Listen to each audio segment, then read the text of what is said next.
Nascemos de uma mulher forte.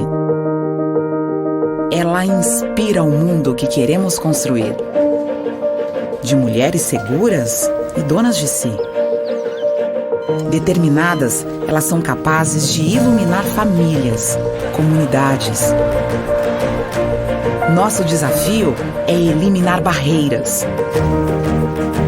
Formamos uma teia para apoiar, abraçar, libertar. Para lado a lado, redesenhar sonhos, abrir possibilidades, transformar vidas.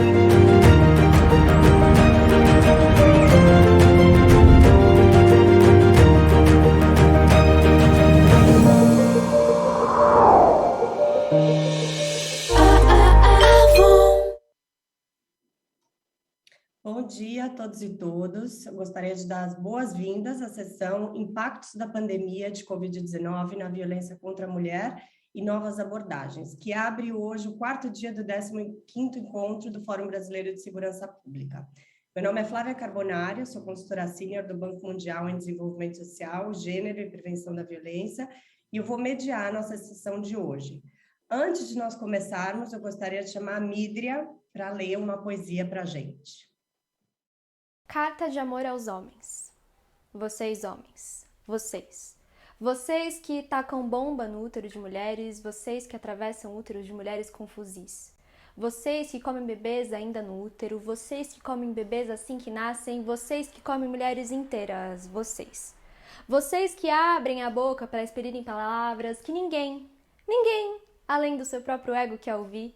Esse que nasceu acreditando que o mundo e as pernas se abririam quando suas grandiosamente, espetacularmente, imensamente, desimportantemente estúpidas palavras ricoteassem os ouvidos alheios. Vocês, homens, vocês que gatinha, vocês que bom dia, vocês que fiu, vocês que... O que esperam de mim? Que numa rua escura, numa cena de um filme de terror, assim que a porta do seu carro se abre, eu me jogue dentro? Que no primeiro pedido de casa comigo, morena, eu tire a grinalda que trago na bolsa justamente na expectativa de que um dia eu te encontre me assediando numa rua e me apaixone perdidamente? Que em pleno busão lotado, na Avenida Paulista, com você botando seu pau pra fora, ejaculando no meu ombro, eu decida me juntar. E também, subitamente, ficar nu, inaugurando uma praia de nudismo móvel. Vocês que inventam lenda de boto cor-de-rosa para encobrir estupro de meninas. Vocês que tatuam o nome das mães nos braços, mas não sabem ler tatuagem que estampa em braço alheio, que não é não. E não precisa ter escrito, não precisa ter dito, tá estampado no rosto, no ojoasca, eu não quero que você me dirija um dedo, uma palavra, um sorriso, uma cantada barata, guarda. Guarda tudo junto do seu ego falocentrado. Ouviu? Serraios me ouviu? Meu sibilado e alto não! Daqui no Cazaquistão ouviram. Então eu sugiro, só me deixe, não insiste. Se fosse você, tinha medo do nosso punho riche todo dia 8, eu tinha medo de que esse punho virasse um soco bem ali, vai que fiz em vocês, homens. Não tem medo? Dos pelos, do cérebro, do Krav Maga, de mulheres que voam, da primavera, das flores que entregam com a mesma mão que dão o tapa, com não lavarem a mão e nem a cara da mãe. Você não tem medo da sua mãe não, filho? Vocês testem. Testem não ser idiotas. Você, homem, hétero, cis, macho, branco, colonizador, pretenso, dono de tudo, candidato a dono da porra toda, experimenta entender que meu corpo não tá na lista de pertences que você declara no final do ano no seu imposto de renda. Experimenta entender. Que nem em cachoeira, Magô presente. Que nem na rua, meu corpo é meu, esteja vestido, esteja nua.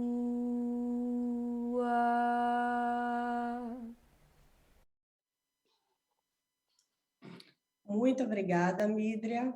Acho que dá para começar bastante inspirado depois dessa apresentação.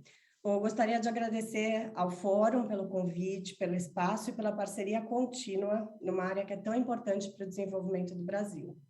Gostaria também de agradecer as nossas palestrantes de hoje, todas mulheres com grande trajetória que têm liderado iniciativas fundamentais para proteger mulheres e meninas e contribuir com a prevenção de violência de gênero no país. Nós temos a honra de ter aqui conosco a doutora Ivana Farina Navarrete Pena, procuradora de Justiça do Ministério Público de Goiás e ex-conselheira do Conselho Nacional de Justiça.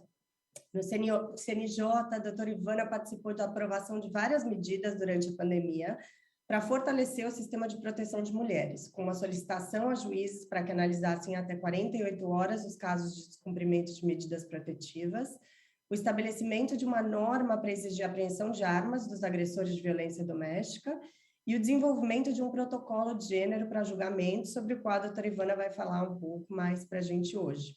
Ela também foi responsável pelas propostas de medidas de paridade de gênero nas bancas examinadoras, nas comissões de concurso e no Cadastro Nacional de Mulheres Juristas.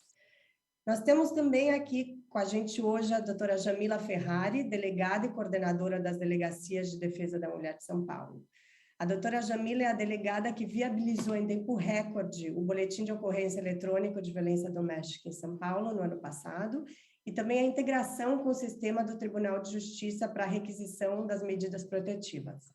Ela faz parte do Comitê Intersecretarial de Defesa da Mulher, que desenvolve um sistema de governança das políticas públicas voltadas para o atendimento de mulheres.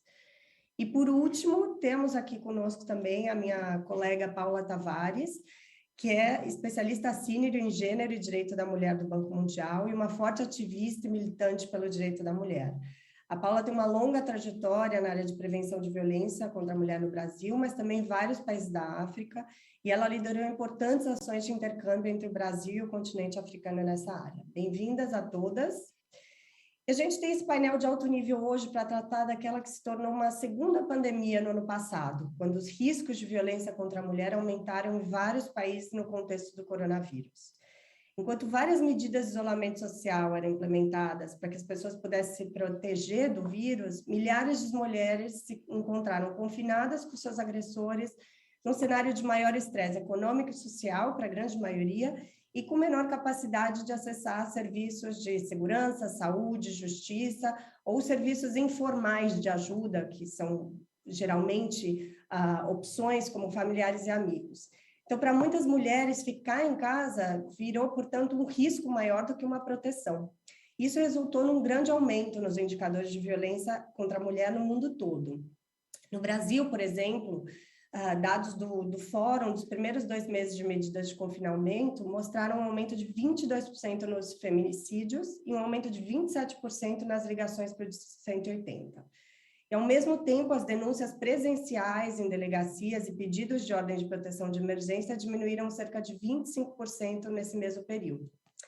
Alguns subgrupos ficaram ainda mais vulneráveis, como as mulheres negras, que já se encontram em condições de maior vulnerabilidade por conta do racismo estrutural no nosso país, que se reflete nas mais diversas formas de desigualdade.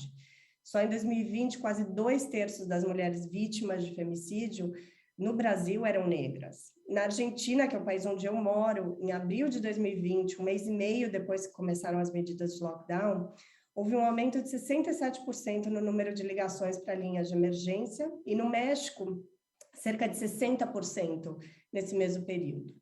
Mas mesmo antes da crise do coronavírus, a violência contra as mulheres e meninas já podia ser considerada como uma epidemia global. 1 em cada 3 mulheres e meninas em todo o mundo sofrem de violência física ou sexual pelo menos uma vez na vida, somando mais de 730 milhões de vítimas. Na América Latina, essa violência mata cerca de 9 mulheres todos os dias. E só no Brasil, dados do Fórum também mostraram que entre 2009 e 2019, mais de 50 mil mulheres foram assassinadas no país, apesar da gente ter uma das legislações mais avançadas do mundo nessa área, que é a Lei Maria da Penha.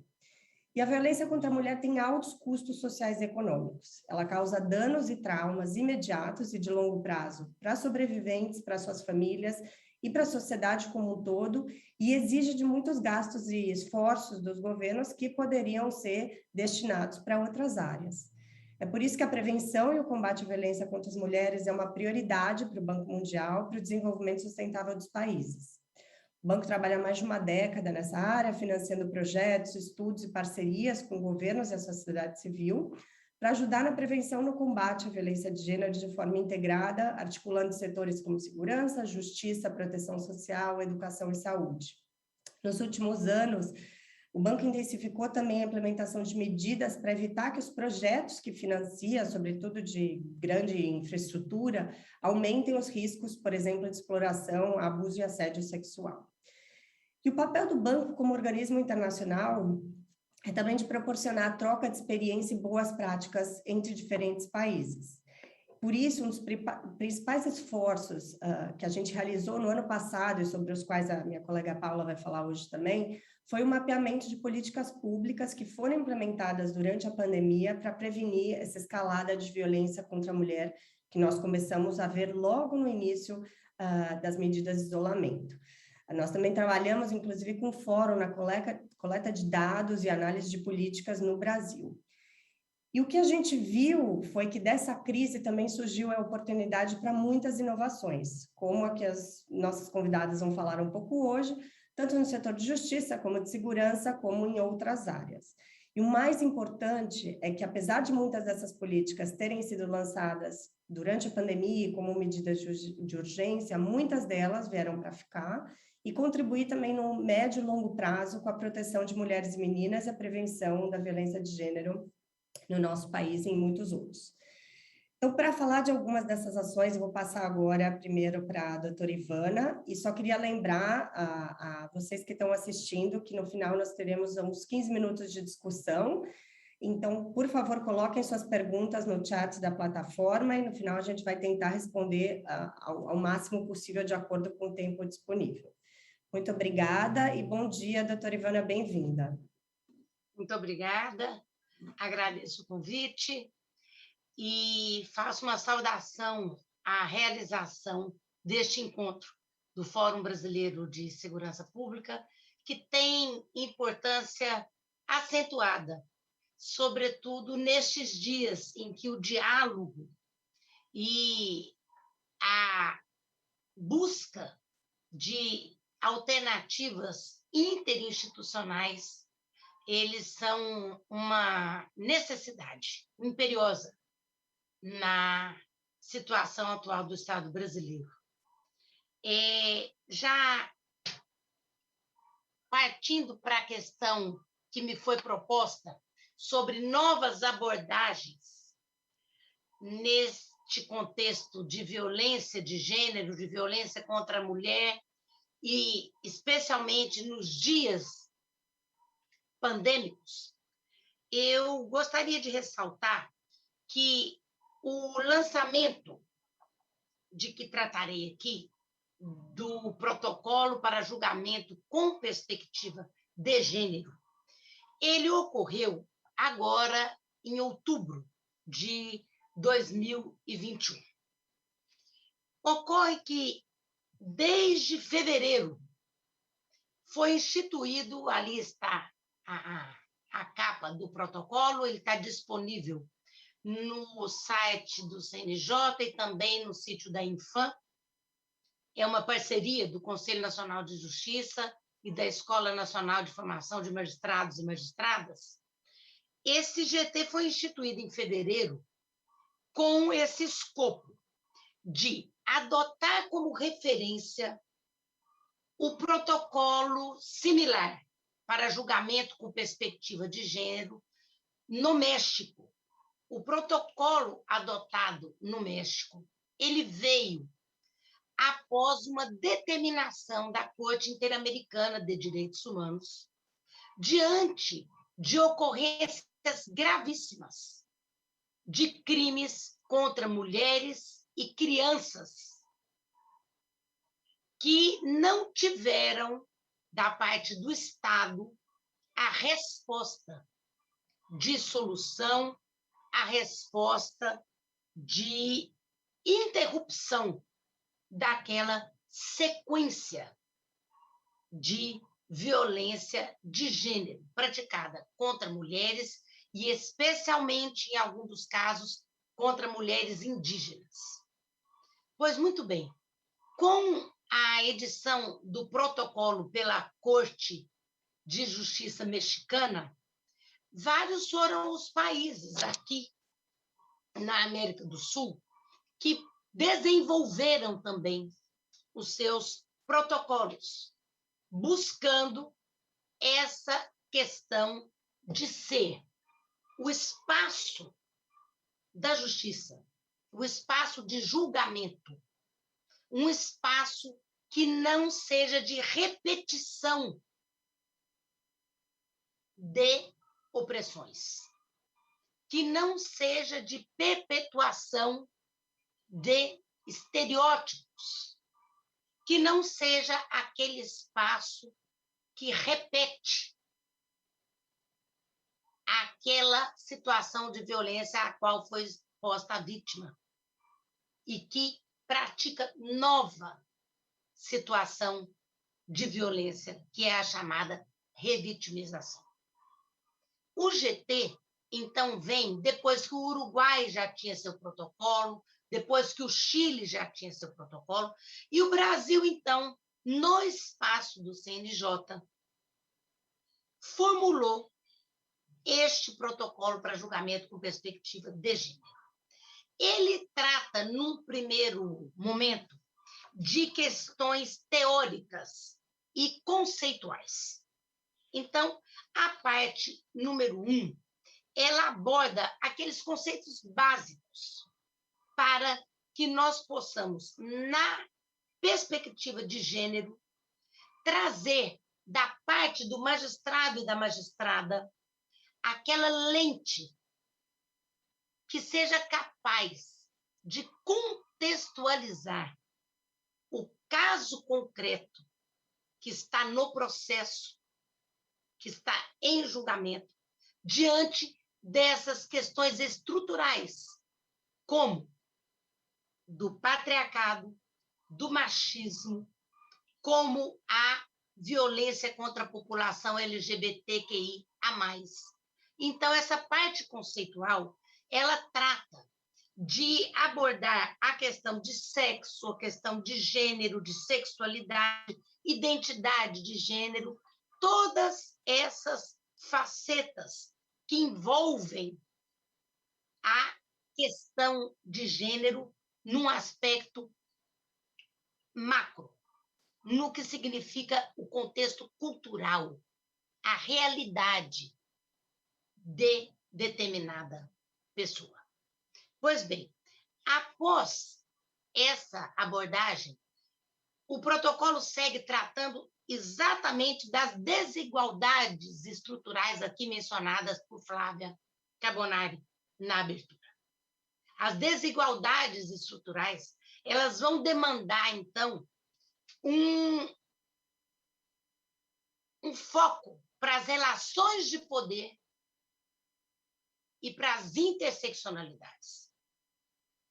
Em relação, então, à mulher que sofre a opressão, qual é a situação específica da mulher que vive nesse contexto do patriarcado e do machismo, mas que também é mulher negra? E qual é, então, o contexto da mulher que é vítima, mulher, negra e trans? De que forma o sistema de justiça contextualiza essas questões estruturais no julgamento, na valoração da prova? Então, essas questões conceituais, elas fazem parte daquilo que nós chamamos a seção 1 do protocolo. E, feitas essas considerações teóricas, o protocolo passa a estabelecer um guia para magistrados e magistradas. O que seria esse guia? Esse guia seria um passo a passo.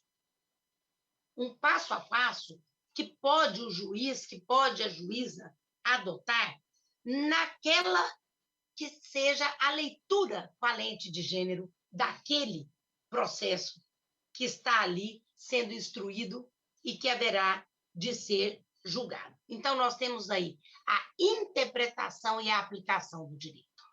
Lá na parte teórica, há também um enfoque sobre os diversos instrumentos legais que devem ser observados, não só na legislação doméstica, na legislação interna, mas, sobretudo, as questões das convenções, dos tratados internacionais que tratam da questão da violência de gênero, como sendo aquela violência que deve ser especialmente prevenida, combatida, mas também responsabilizada. De que maneira, então, esse guia para magistrados e magistradas vem colocado? Ele vem colocado com questões-chave. Houve a realização de uma perícia no local? Foi no âmbito doméstico que aconteceu a agressão? De que forma as testemunhas que poderiam contribuir com informações são ou não são influenciadas por esse mesmo estado de coisas, de opressão e de poder? De que forma, então, com essa lente, pode o magistrado e a magistrada direcionar a questão da valoração da prova? Ou quais outros elementos de prova devem ser buscados? Porque o sistema não tratou de produzir os melhores elementos, e aqui a doutora Jamila sabe do que eu estou falando, quanto à dificuldade, muitas vezes encontrada, para que essa vítima consiga, além da sua palavra, que os elementos de prova sejam aqueles presentes para a apuração do fato.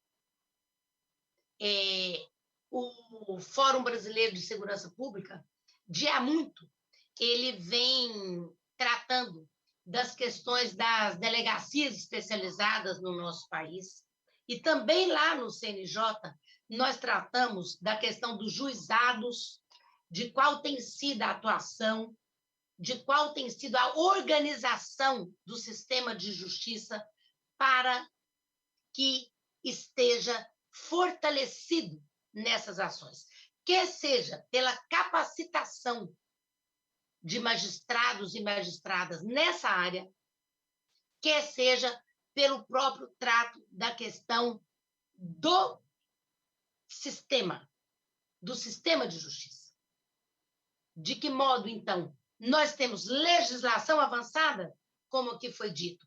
Nunca é demais lembrar que a Lei Maria da Penha veio após a vítima Maria da Penha procurar o sistema interamericano de direitos humanos. E o Estado brasileiro receber, então, aquela que foi a indicação da necessidade de aprovação de legislação específica para a proteção aos direitos humanos da mulher. Nesse contexto, então, o guia que traz o passo a passo, ele trata da primeira aproximação com o processo, das medidas especiais de proteção, que podem ou não estar ali já deferidas, trata da instrução processual, da valoração das provas e identificação dos fatos, da identificação do marco normativo e precedentes aplicáveis, da interpretação e aplicação do direito e de controle de convencionalidade, direitos humanos e perspectiva de gênero diante do caso concreto. São 3 minutos o prazo restante para que eu conclua. O protocolo ele é extenso e, por fim, ele traz a parte 3, muitíssimo importante. Por quê? Porque ela é contextualizada no Estado brasileiro. Todos os segmentos da justiça. Então, nós temos as questões de gênero específicas por ramos de justiça. Na Justiça Federal, a questão previdenciária, na Justiça do Trabalho, na Justiça Militar, na Justiça Estadual, nós temos abordagens específicas e temas transversais. O que vem, então, a ser de celebrar? O protocolo está lançado como um instrumento de transformação.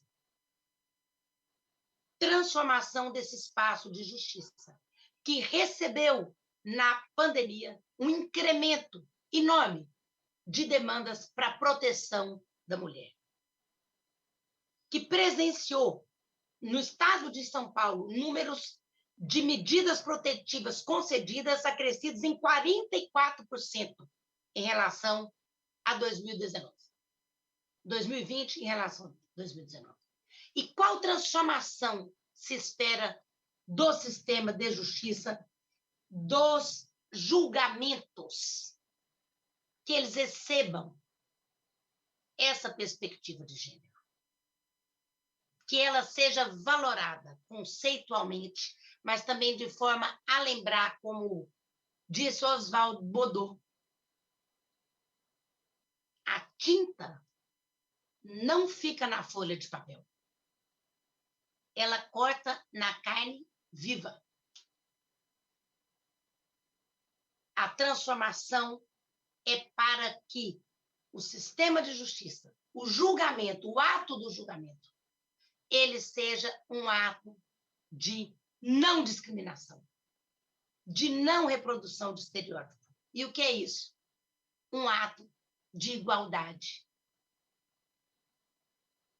de garantia de liberdades, da dignidade da pessoa humana e da prevalência dos direitos humanos.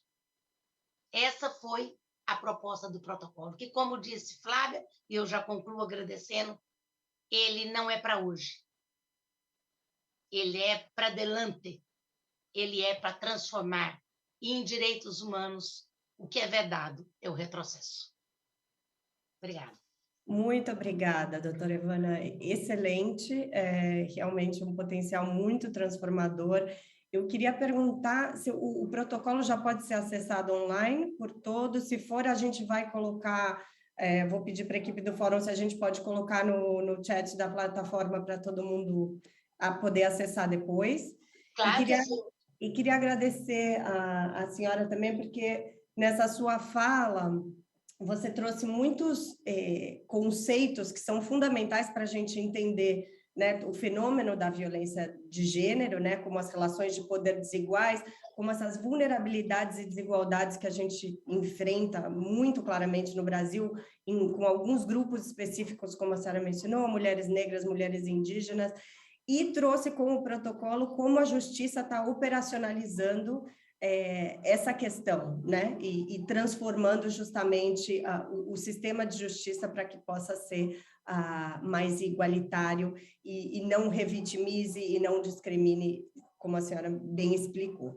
Muitíssimo obrigada. Eu vou chamar agora a doutora Jamila. Bem-vinda.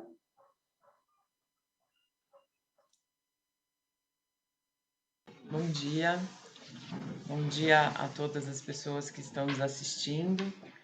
Em primeiro lugar, eu queria agradecer muito a companhia da Paula, da doutora Ivana, da Flávia e principalmente do convite do Fórum Brasileiro de Segurança Pública para poder mostrar um pouquinho o que a Polícia Civil do Estado de São Paulo tem feito, está fazendo e fará, independentemente, óbvio, que a pandemia da Covid-19.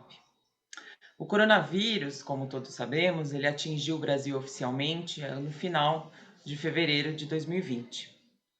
E de forma vertiginosa, ele afetou a saúde de todos os brasileiros e brasileiras, fazendo com que nós, e aí vamos, né, a gente às vezes fala dos outros como se a gente não nos incluísse, né?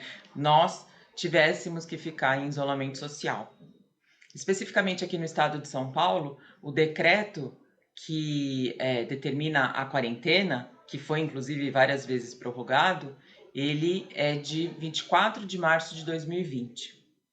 Desde então, paulistanos e brasileiros em geral ficaram em isolamento social e, ao mesmo tempo, tiveram problemas financeiros, houve o desemprego, houve os problemas de saúde que muitos de nós vivemos na pele quando não perdemos entes queridos, e principalmente as mulheres e as crianças ficaram mais expostas a riscos de violência.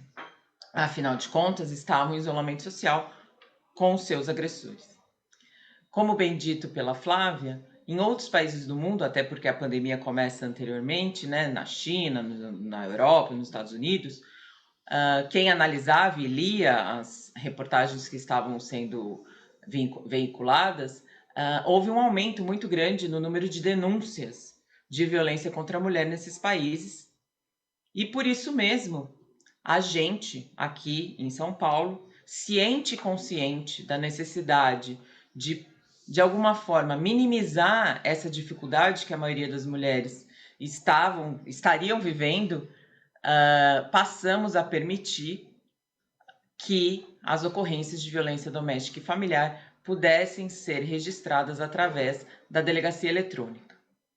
Lembrando que a partir de fevereiro, março, abril, maio e, consequentemente, até o final do ano de 2020, nós tivemos uma queda vertiginosa no número de registros de boletim de ocorrência. Queda de registros, que é com que a Polícia Civil trabalha, não significa que as mulheres não estavam sendo vítimas. O que demonstrava e demonstrou é que essas mulheres não estavam conseguindo ter acesso às delegacias de polícia para fazer os seus registros policiais, pedir medida protetiva e etc. Por que elas não estavam tendo acesso? Porque elas estavam em isolamento social e, por óbvio, como toda pessoa, mulher, homem, o que seja, o medo de sair de casa era muito grande. Então, acho que colocando na balança, muitas mulheres sofriam a violência, mas talvez por conta da saúde dela e de seus filhos, deixavam de sair de casa para se prevenir de alguma forma do vírus, do coronavírus. Passamos, então, a partir do dia 2 de abril de 2020, a permitir que todas as mulheres fizessem e registrassem seus boletins de ocorrência através da delegacia eletrônica. É interessante citar, né? Acho que é importante, a delegacia eletrônica da Polícia Civil já existe e já existia desde o ano 2000. Não é uma novidade a delegacia eletrônica em si. Só que ela era restrita a 12 possibilidades de registros. Desaparecimento de pessoa, crimes que demandavam aí, que eram de ação penal privada, como calúnia, injúria e difamação, acidente de trânsito sem vítima, vamos dizer assim, situações de menor potencial ofensivo. Quando vem a pandemia, a Polícia Civil de São Paulo, o nosso delegado-geral especificamente, consciente dessa necessidade, passa a permitir que a delegacia eletrônica registrasse ocorrências de violência doméstica e familiar. E para isso, nós precisávamos adaptar o nosso sistema. Por quê? Porque a ocorrência de violência doméstica e familiar contra a mulher é muito mais complexa do que você registrar um boletim de ocorrência de acidente de trânsito. A gente tem consciência disso, óbvio, né? É um registro mais complexo. Nós precisávamos dar a essas vítimas não só o fato de registrar, mas a possibilidade delas conseguirem juntar provas, prints de conversa de ameaças, fotos das lesões que elas tenham eventualmente sofrido, que elas pudessem pedir a medida protetiva, porque afinal de contas também um boletim de ocorrência, muitas vezes sem a medida protetiva, ele fica de alguma forma vazio, porque essa mulher precisa da proteção imediata. Nós precisávamos dar a essa mulher a possibilidade de receber por e-mail as informações que ela precisava. Então, por exemplo, a requisição de IML para ir até um Instituto Médico Legal e fazer o seu exame de corpo de delito, se fosse o caso. Quais as ferramentas que ela tinha, não só policiais, mas, por exemplo, com relação à Defensoria Pública, que estava também funcionando virtualmente, mas que podia ajudá-las principalmente na parte civil, né? Pedido de separação, alimentos e outras situações que a polícia, infelizmente, não pode cuidar, entre outras informações, abrigos sigilosos, entre outras informações que seriam importantes para aquele caso específico. Ao permitir que a mulher pudesse registrar esses boletins de ocorrência, nós passamos a dar a todas as mulheres do estado de São Paulo uma nova ferramenta para que ela escolhesse e decidisse: consigo e posso sair de casa para registrar esse boletim de ocorrência ou não consigo e tenho que fazer esse registro da minha casa. A delegacia eletrônica, que depois, né, nós convencionamos chamar de DDM online, e isso foi uma grande modificação mesmo no nosso sistema. Nós temos fisicamente, né, apesar de ser uma delegacia de defesa da mulher online, na verdade ela existe fisicamente, óbvio. Nós temos quase 100 policiais que trabalham 24 horas por dia, 7 dias da semana, todos os dias do ano, analisando esses boletins de ocorrência, verificando o que efetivamente essa mulher precisa no caso concreto e tomando as atitudes de polícia judiciária. E, inclusive, em contato direto com o Tribunal de Justiça de São Paulo, que muito ciente também dessa necessidade de integração, tem sido um parceiro muito forte e grande, justamente procurando o principal, que é a proteção da mulher. Especificamente com relação à DDM online, nós também sabíamos que, como era um sistema virtual, que a mulher poderia acessar de qualquer dispositivo móvel, sem, de alguma forma, despertar a atenção do seu agressor, nós precisávamos de algumas informações, passar algumas informações para essas mulheres, senão elas não teriam condições, a gente sabe que nem todas teriam condições de preencher aquele boletim. Então, junto com a DDM Online, nós temos no site um passo a passo, né, de como fazer o registro do boletim de ocorrência. É bem lúdico esse passo a passo, então não é uma coisa muito, não é de TI, né, de tecnologia da informação, na verdade é algo bem simples, como eu disse, informando para essa mulher que uma página leva a outra e que ela também não precisa ter o maior número possível de informações do seu agressor ou de quais informações. Na verdade, o que nós precisamos é a qualificação dessa mulher, né? A identificação dela com nome, endereço. É muito importante uma pergunta que nós fazemos: se essa mulher pode ou quer ser contatada via telefone. Isso é bem interessante porque a gente sabe que em algumas situações essa mulher não pode, a gente não pode ligar para ela, ou a gente não pode mandar um WhatsApp para ela porque o agressor está ao lado. Então nós temos essa pergunta justamente até para a gente entender qual é a gravidade daquela situação que aquela mulher está vivendo. E todas as informações, ela não precisa saber palavras difíceis ou ter um vernáculo muito elaborado. Basta ela explicar para a gente o que aconteceu e aí essa equipe, né, que eu falei que fica 24 horas por dia analisando, determina e analisa o que tem que ser feito. No caso concreto, e isso é muito importante, a gente, até por conta da rapidez, né, a pandemia, o decreto da quarentena é de 24 de março e a delegacia online, a DDM online, passa a funcionar no dia 2 de abril. Então foi muito rápida a nossa adaptação e a nossa, vamos dizer assim, a nossa criação dessa DDM online. E justamente por isso, nós realizamos, e aí eu acho que é importante a gente também ter essa consciência de que o sistema foi melhorando com o tempo. Nós fomos aprimorando o sistema. Como eu sempre dizia, nós estávamos, de alguma forma, trocando o pneu do carro com ele andando. Mas a gente não podia deixar essas mulheres sem ter essa ferramenta. Até porque ela foi uma ferramenta que, num primeiro momento, podia até parecer que não seria muito utilizada, mas que foi extremamente importante. Nós percebemos, e com o tempo e com a informação, que mais mulheres estavam acessando e decidindo, agora inclusive com a pandemia já não existindo mais o decreto da quarentena, que muitas mulheres preferem fazer o boletim de ocorrência eletrônico, talvez porque a delegacia é longe de casa, talvez porque elas só conseguem ter um tempo sozinhas quando elas estão no trabalho e não podem sair do trabalho para registrar o boletim de ocorrência. Muitas mulheres preferem fazer esse registro de forma eletrônica e ter a resposta também de forma eletrônica, justamente pelo fato de ser uma ferramenta cômoda para essas mulheres. Quando a gente faz a DDM online e a gente percebe que houve essa busca incessante, né, pela realização desses boletins de ocorrência, além de, claro, ser uma situação que a gente precisava ter criado para a pandemia, a gente percebeu que era uma ferramenta que faltava. Era uma ferramenta que essas mulheres precisavam. E por isso mesmo, como também dito pela Paula, veio para ficar.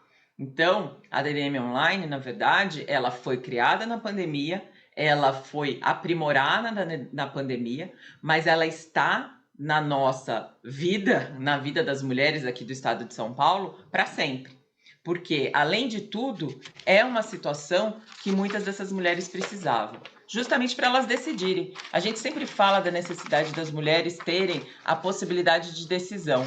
Isso, inclusive, é algo que faz parte até da forma de empoderamento da mulher, né? Ela falar sim ou não, como disse até, como foi até falado no poema, né? Na poesia do início, ela falar sim ou não, quero ou não quero, posso ou não posso. E agora nós demos a essas mulheres a possibilidade de escolher onde quando e como registrar os seus boletins de ocorrência.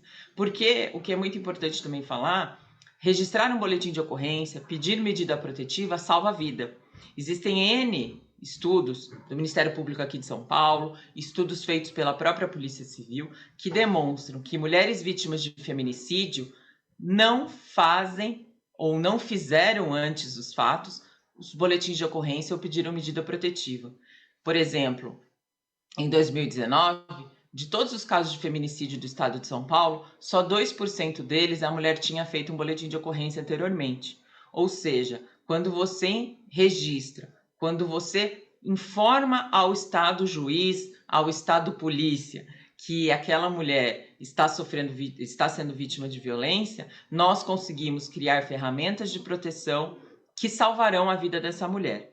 Ah, mas Jamila, teve uma mulher que morreu que tinha medida protetiva. Sim, eu não disse que o sistema é falho. Eu não disse que o sistema não é falho, no sentido de proteção. Mas a gente sabe que quanto mais registros, quanto mais informações, quanto mais denúncias e mais medidas protetivas, e como disse a doutora Ivana, houve um aumento muito grande no número de medidas protetivas durante a pandemia, e isso é bom, porque pelo menos aqui no estado de São Paulo, com relação aos feminicídios, nós tivemos uma queda no número de feminicídios, então, de alguma forma, o sistema funcionou, tanto nos registros quanto nas medidas protetivas. Então, a gente sabe que realmente informação mais medida protetiva salva a vida dessas mulheres. E é por isso que a gente vem ao fórum junto com mulheres tão especiais e guerreiras como as que estão aqui, as que estão assistindo também, e junto com homens também. A gente tem que lembrar que a maioria das nossas instituições, eu não sei exatamente como funciona no estado de Goiás, mas aqui em São Paulo, nós mulheres, somos, e de todas as carreiras, só 19% da Polícia Civil. Então, nós precisamos dos homens ao nosso lado, justamente para enfrentar essa pandemia que é a violência contra a mulher. Nós conhecemos a pandemia de saúde, que é coronavírus, mas a pandemia da violência contra a mulher é algo que existe há muito mais tempo, sempre existiu, talvez essa seja a palavra, e nós temos que ter juntos, né, homens e mulheres, juntas, nós temos que ter ferramentas que podem ser chamadas de vacinas, assim por dizer, com relação à violência contra a mulher. Para encerrar, acho muito importante a gente deixar aqui registrado para todo mundo que a proteção à mulher vítima de violência é prioridade da Polícia Civil do Estado de São Paulo.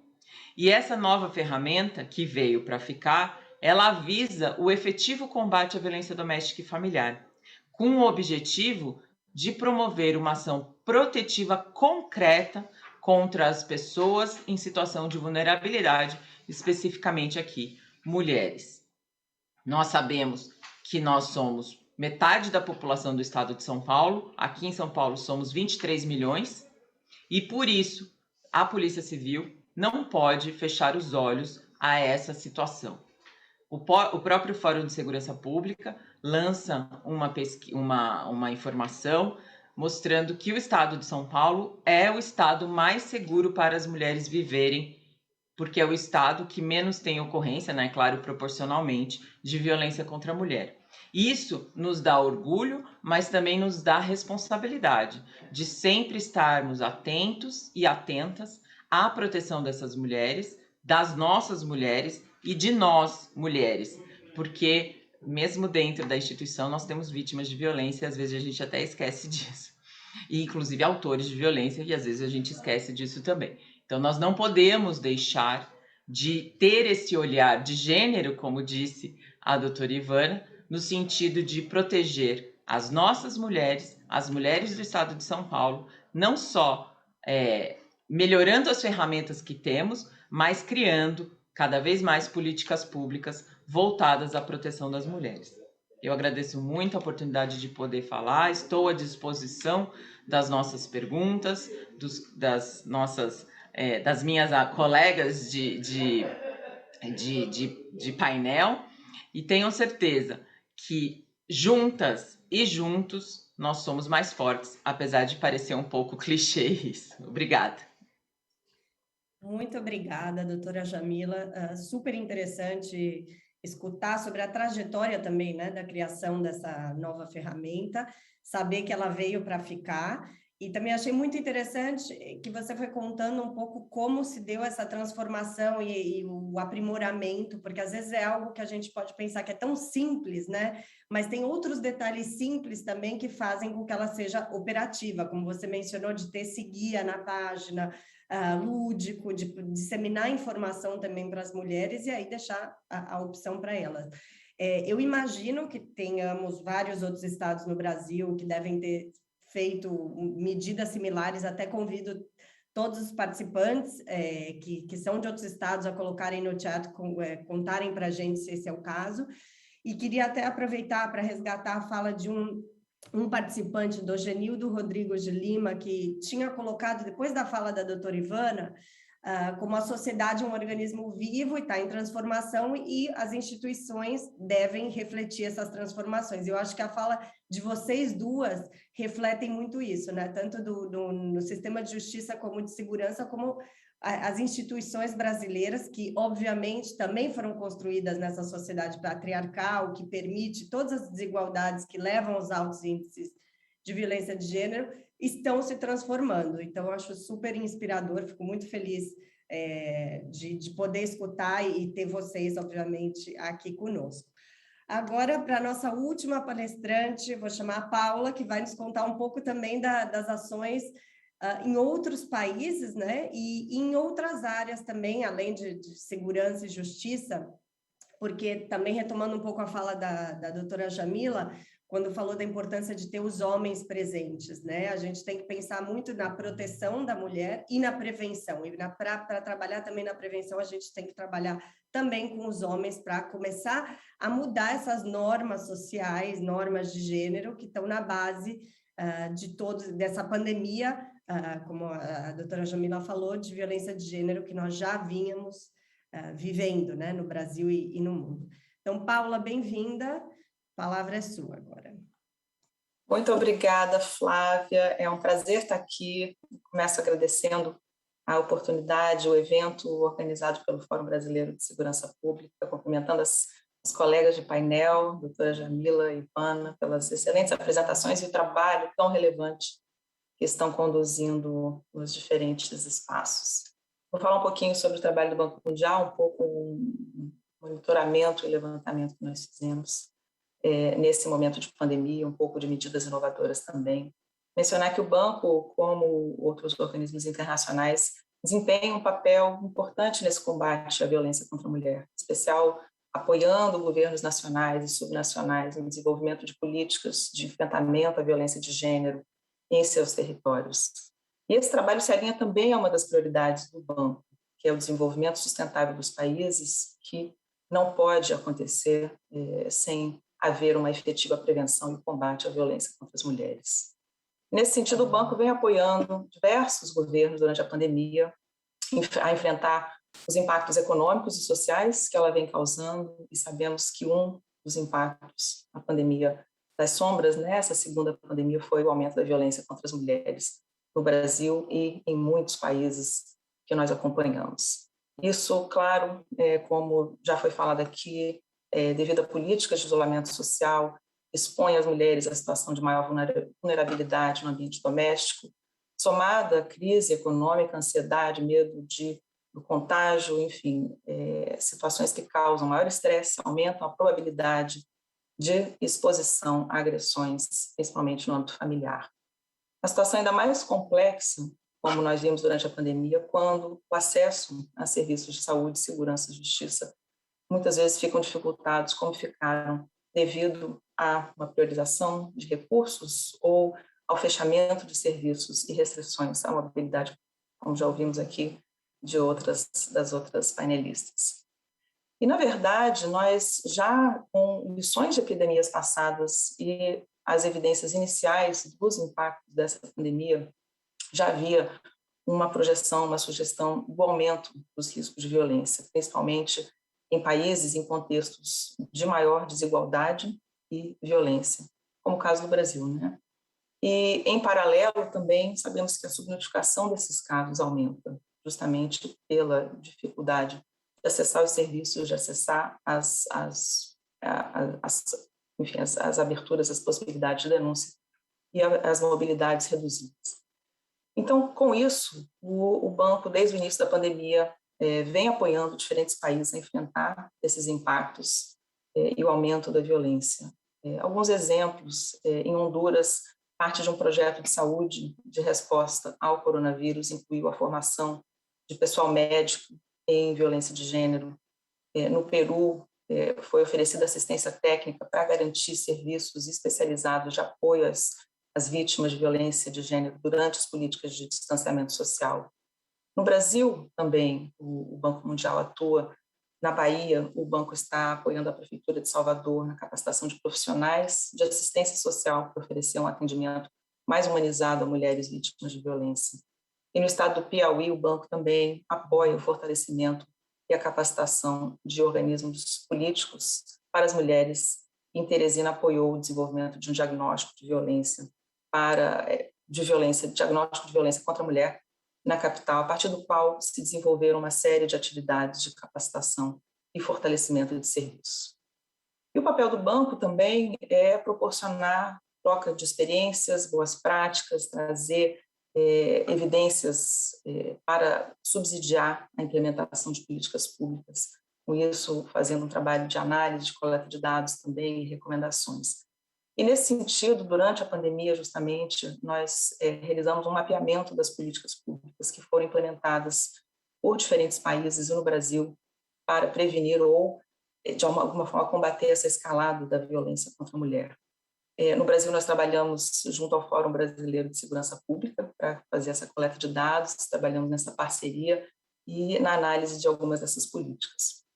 E fizemos esse mapeamento e documenta essas medidas, né, buscando entender, em especial, como diferentes setores, desde a justiça, segurança, serviços sociais, tiveram que se adaptar e se adaptaram ao contexto da pandemia para dar respostas e poder, de alguma forma, atender melhor, nesse momento de maior vulnerabilidade, as mulheres em situação de violência. E, com base nisso, a ideia foi trazer algumas recomendações ou traçar algumas das medidas em áreas específicas, né, com vertentes específicas que nós acompanhamos. E, em especial, nós vimos isso também, como foi apresentado aqui, muitas iniciativas no Brasil, né, no sentido parecido ou alinhado às experiências que nós acompanhamos implementadas em outros países, para reforçar realmente a questão de prevenção, de resposta mais efetiva.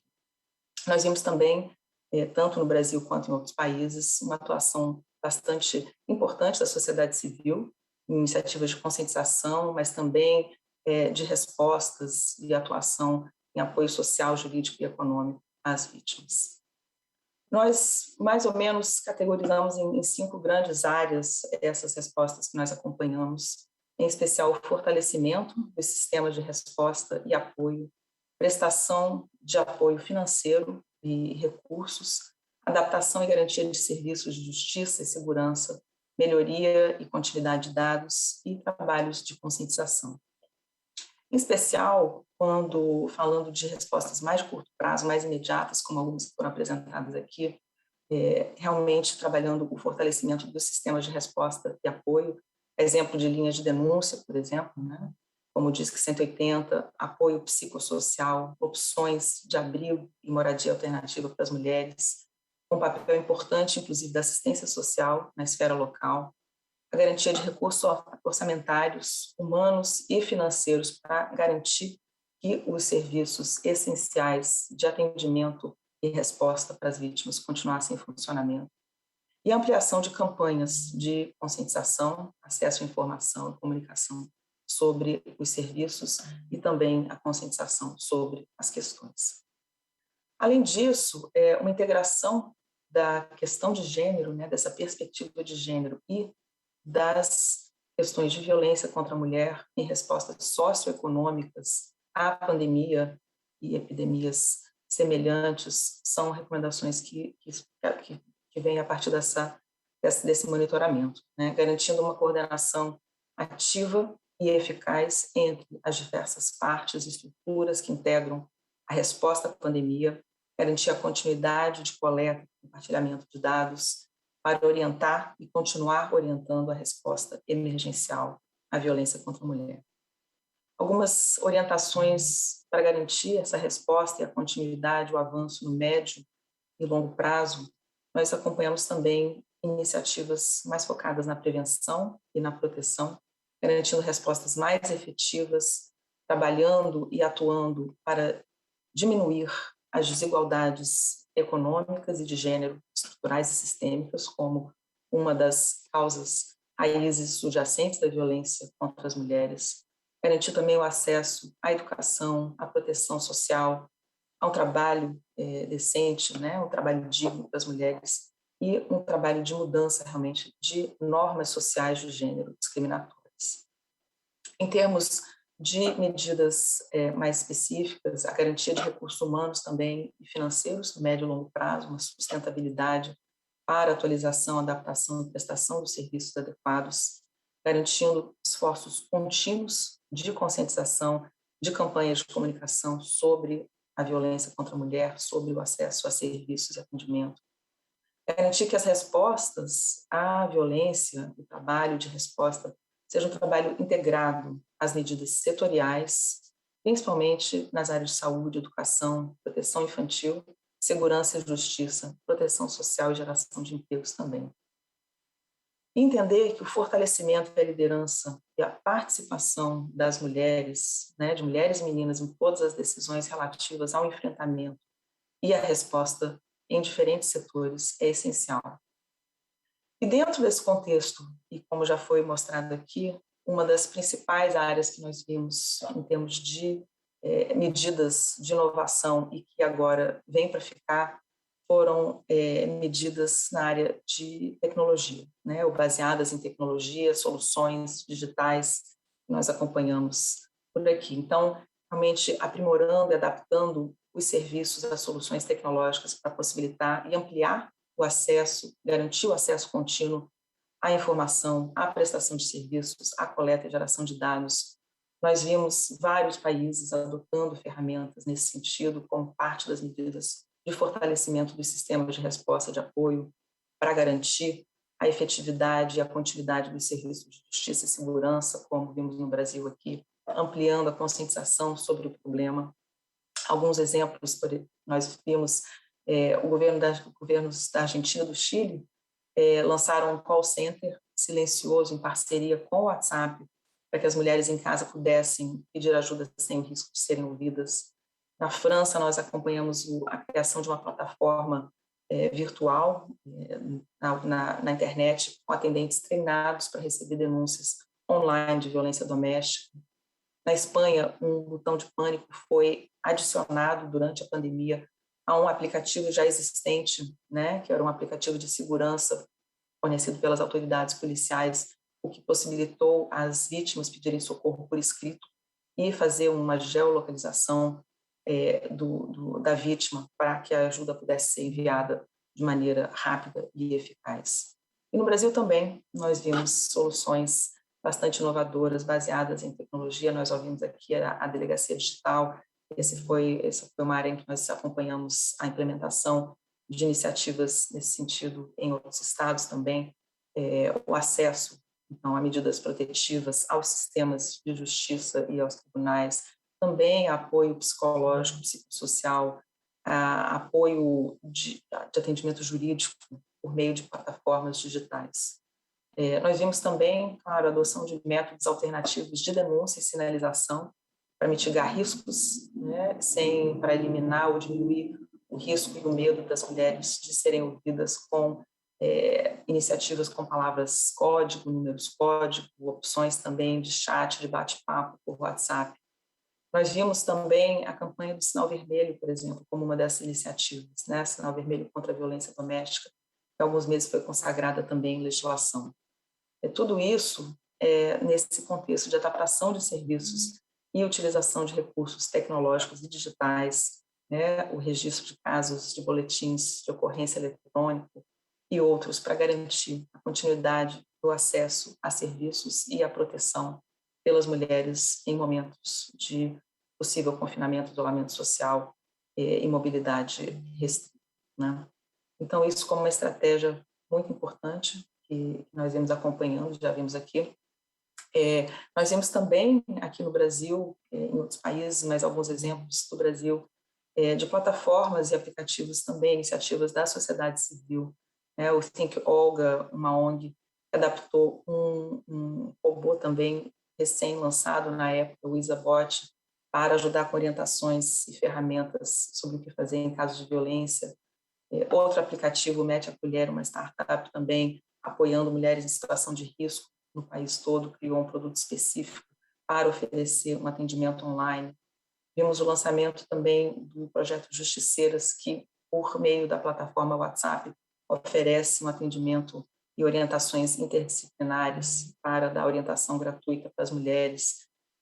Então, nesse contexto todo, realmente, uma importância de se manter que as instâncias, tanto do serviço público, do poder público, mas também iniciativas do setor privado que contribuem para essas inovações, possam realmente continuar aprimorando esses sistemas, desenvolvendo soluções tecnológicas para permitir um combate efetivo, né?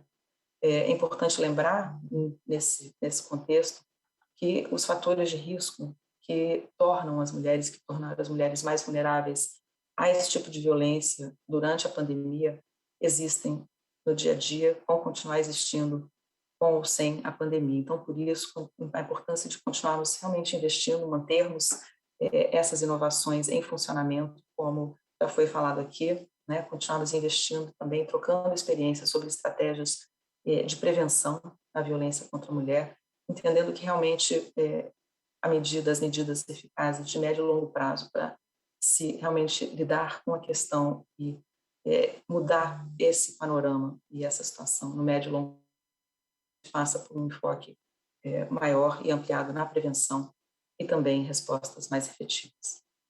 Com isso, termino aqui a minha fala, lembrando que realmente a participação e integração de mulheres nesse processo, né, e a atuação ativa é um componente essencial para respostas efetivas. Obrigada. Obrigada, Paula, e foi ótimo ter você encerrando as falas das palestrantes e trazendo todos esses exemplos internacionais que mostram como o Brasil está em linha com muitas dessas ações, né, e também avançou muito com os exemplos que a doutora Ivana e a doutora Jamila trouxeram antes, e acho que só queria resgatar um ator muito importante nesse processo todo que você trouxe, né, que é a sociedade civil, como o próprio fórum que está abrindo esse espaço para a gente, mas que foi responsável por muitas ações, inclusive de disseminação, de conscientização, e é um parceiro muito importante nessa área, né? Que é uma área, como você mesma dizia agora, que nós precisamos de integração entre os diversos setores, seja justiça, segurança, proteção social, educação, sociedade civil, setor privado, porque os fatores de risco, como você falou, estão aí. Então, eu vou aproveitar essa deixa para trazer algumas das perguntas dos nossos participantes. A Samira mandou uma pergunta para a Jamila, que diz que você citou dados de uma pesquisa do Ministério Público que indica que a maioria das vítimas de feminicídio em São Paulo não tinham feito BO contra o agressor. Então, além da criação do BO digital, ela pergunta como estimular para que essas mulheres denunciem seus agressores.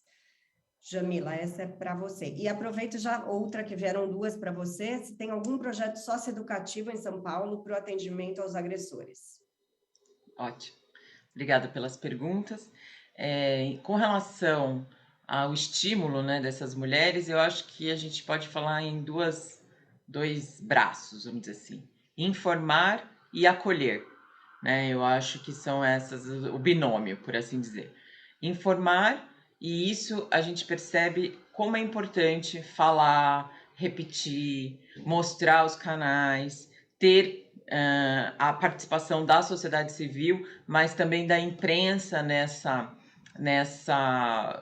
informação, como que a mulher pode pedir ajuda, o que é violência doméstica. A gente sente que muitas mulheres sequer entendem que aquilo que elas estão vivendo é um caso de violência, né? Então, é bem importante a gente sempre constantemente informar mulheres, informar adolescentes, informar crianças sobre os tipos, as formas de violência, sobre os direitos que essas mulheres têm, sobre a Lei Maria da Penha. Eu acho que isso é muito importante. E também acolher, né?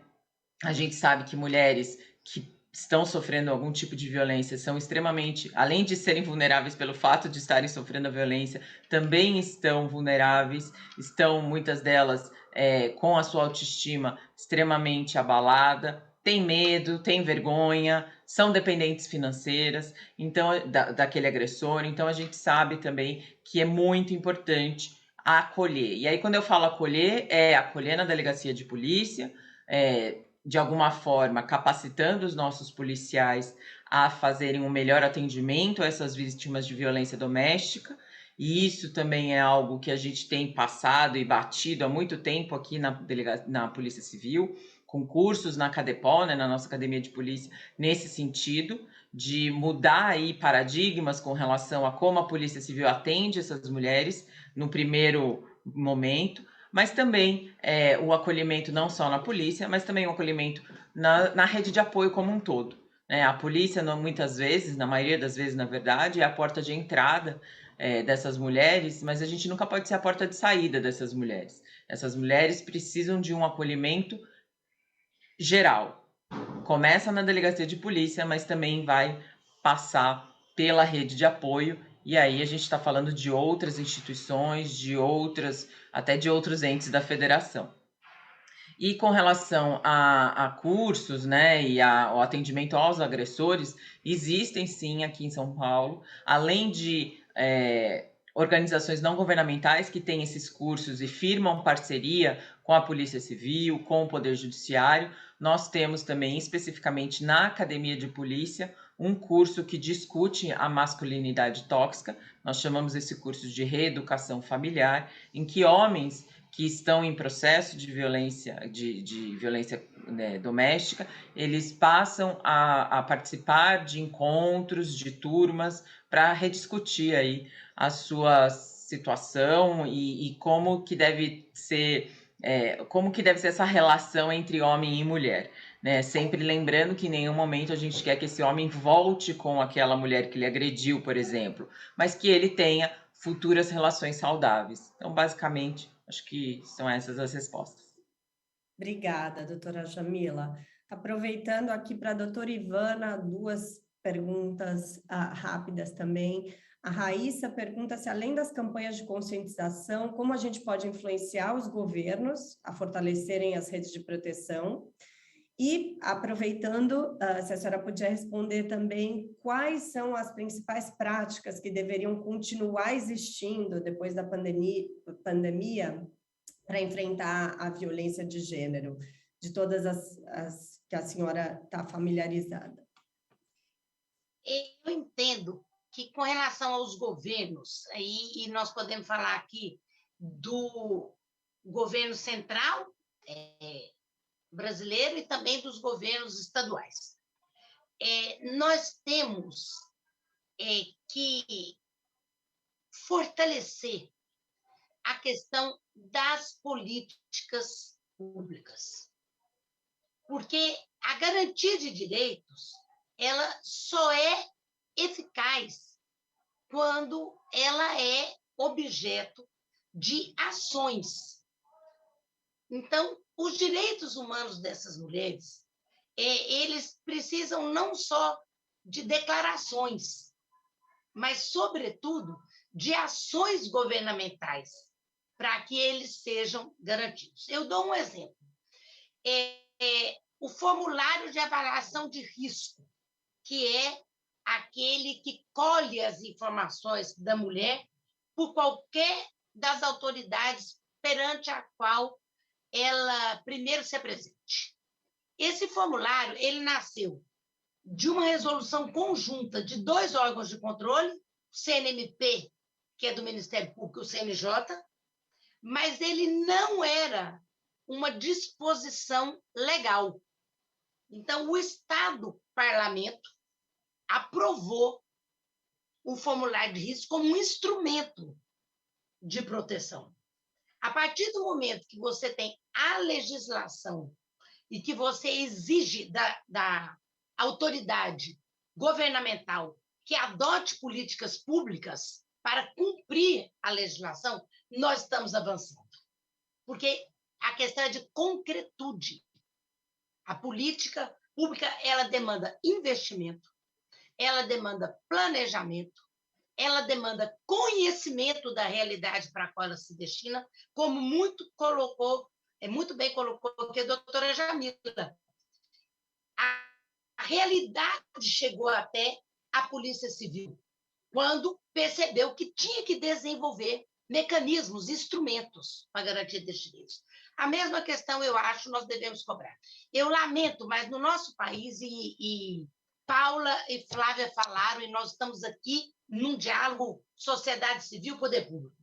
Os conselhos de direitos no nosso país, Conselho da Mulher, CONANDA, da criança e do adolescente, Conselho do Idoso, Conselho da Pessoa com Deficiência, eles têm sofrido muito pela falta de investimento, de fortalecimento. Ao contrário, eles estão sendo fragilizados.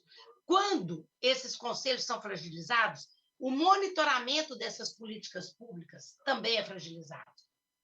Portanto, você não cobra a utilização de recursos naquelas áreas específicas. Eu acho, então, que a sociedade deve ter voz mais alta ao lado das instituições de cobrança, porque as políticas públicas, elas demandam toda essa sequência de ações que estão aí, sendo hoje, ainda em pandemia, sendo consideradas emergenciais.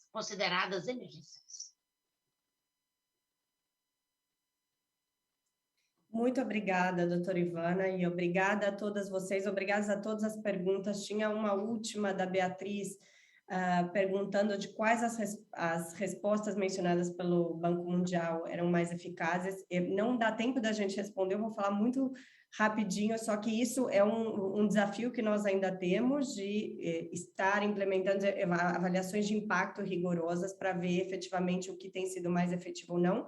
Mas a boa notícia é que tem um crescente número de estudos sendo realizados justamente para medir isso.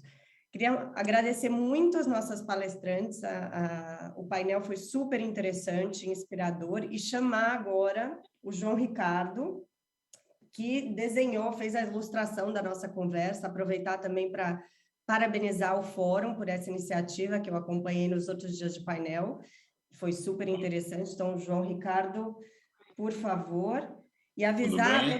Tudo bom? Pode falar, você complementar. Não, é só dizer, avisar todo mundo que não se esqueçam que a gente ainda tem 2 dias de fórum. O próximo painel começa daqui a 15 minutinhos. Aí está. Estão conseguindo ver? Sim. Bom, então, primeiro de tudo, eu queria agradecer a nossa participação aqui, acho que está sendo muito importante. A gente está experienciando temas muito enriquecedores, né? E aqui é um pouquinho da conversa de vocês aqui, né? Mostrando essa questão da mulher estar presa dentro de casa com o agressor. E aí um pouquinho das 3 falas, eu ainda estou terminando aqui os desenhos, né? Um pouquinho da fala da Ivana, depois da Jamila e da Paula, por último, aqui embaixo. E vocês vão ter acesso a esse desenho direto na plataforma do fórum. Daqui a pouquinho já vai estar lá para baixar, e espero que ajude todo mundo a compreender. Muito obrigada, João Ricardo, excelente. Você ilustrou super bem essa nossa conversa de hoje. Mais uma vez, obrigada a todas vocês e obrigada a todos e todos os participantes que acompanharam a gente.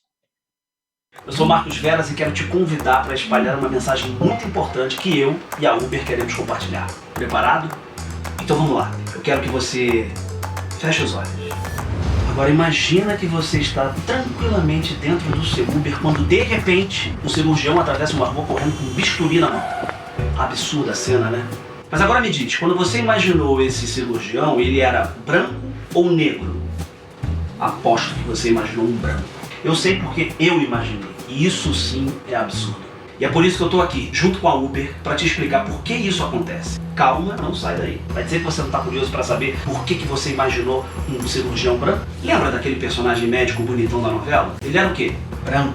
E o médico dos filmes, das séries, das reportagens? Branco, branco, branco. Essa imagem foi repetida tantas vezes desde que nascemos que quando a gente pensa em médico, advogado, cientista, a primeira imagem que vem na nossa cabeça é essa, da pessoa branca. Opa, segura aí, Marcos. Eu sou a Negra Ali e essa é a minha deixa para entrar na sua mente. Branco visualiza branco, mas já parou para pensar que até mesmo pessoas negras visualizam o cirurgião branco?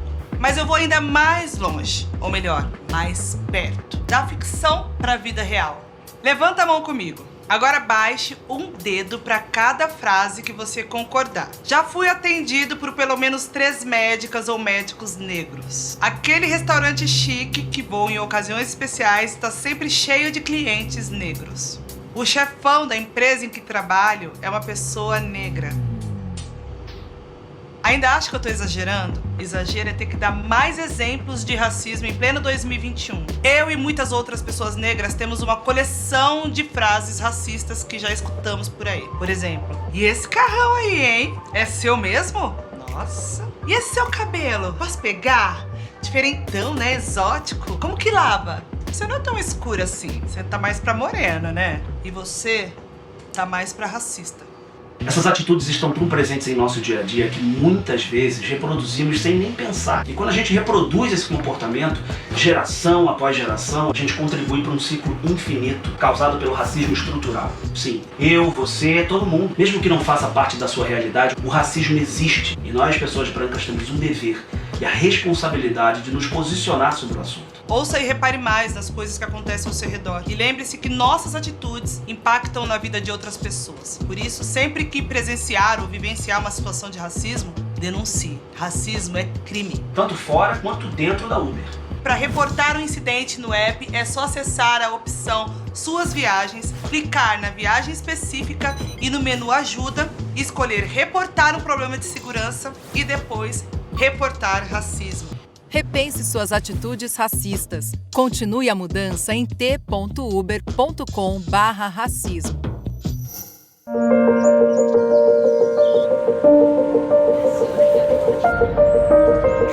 Nascemos de uma mulher forte. Ela inspira o mundo que queremos construir. De mulheres seguras e donas de si. Determinadas, elas são capazes de iluminar famílias, comunidades. Nosso desafio é eliminar barreiras. Formamos uma teia para apoiar, abraçar, libertar. Para lado a lado, redesenhar sonhos, abrir possibilidades, transformar vidas.